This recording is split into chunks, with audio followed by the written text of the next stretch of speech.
Hey guys, this is a response video to Moses's Hmong Cantonese Mandarin comparison that was originally posted on August 18th, 2010. It was an interesting video which kind of did which basically did that, compared Cantonese, Hmong, and Mandarin. There were a couple of issues though that kind of caught my eye, and I thought I wanted to address them there. In Moses' typical format, he usually tends to go up in front of the whiteboard and goes over details. He points out the word and tells you what its context are, and he tells you what the correct pronunciation. But this was a pretty good example, actually, I think, to kind of show why tones are so important in Cantonese, because although the initials and finals were okay, I think the tones could stand a little bit of improvement, and I can give some examples. I can't really say anything about the Hmong and Mandarin because, well, I don't speak any Hmong, and as for Mandarin, well, that's always up for improvement. The first vocabulary word that Moses went over was easy, Yongyi. Now that's exactly the thing. He kept on pronounced it Yongyi, and that actually doesn't mean anything that I'm aware of in Cantonese. It's actually mid to low. It's a low tone falling. So instead of Yongyi, it's actually supposed to be Yongyi. Everything goes down falling. Ho Yongyi means very easy. So I don't know what romanization system he uses, but let me write out the characters. Sorry, my Chinese is really kind of crappy right now, so the system that I'm familiar with is actually Yale, I think. And I think it's actually supposed to be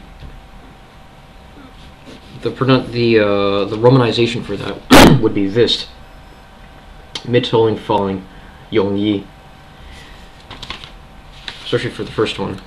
The second one he went over was Samge.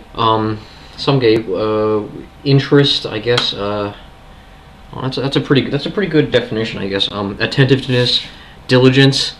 Yeah, I think diligence is probably a pretty good translation for the word.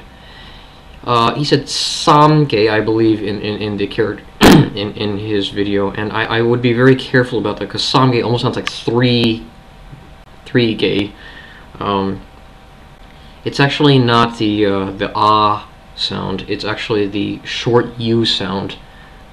So instead of sam, like some like sums in math, sum.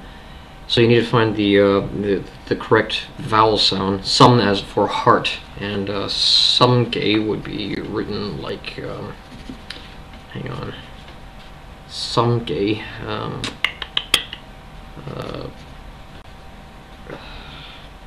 Forgive me, I can't. I think that's that. Samge.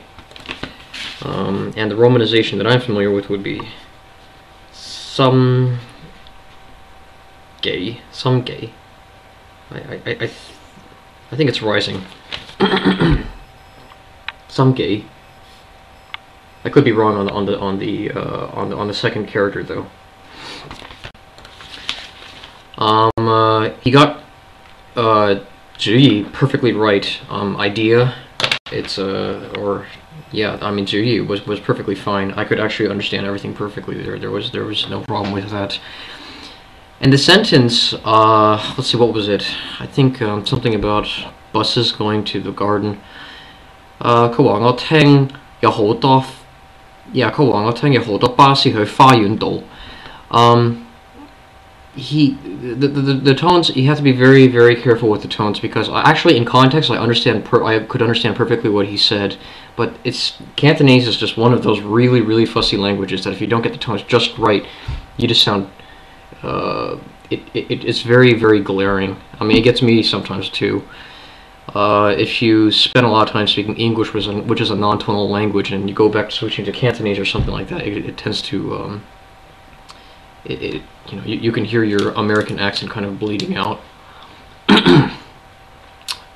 So, I think that was that. I'll go over that sound again in that sentence.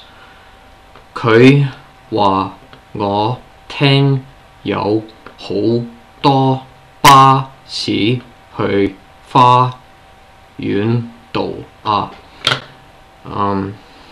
Lots of wiggles up and down, I know. But if you say it fast enough, you can actually just... Cantonese people sometimes actually... if you say it fast enough, sometimes the tones don't matter so much. 佢話我聽有好多巴士去花園道啊。So, if you can say it that fast, then the tones don't matter so much. I just wanted to kind of point these out so anyone who studies Cantonese kind of gets an idea, and also for Moses's information too, because that some gay bit might trip people up and confuse them, especially in conversation. So I await any video responses. All right.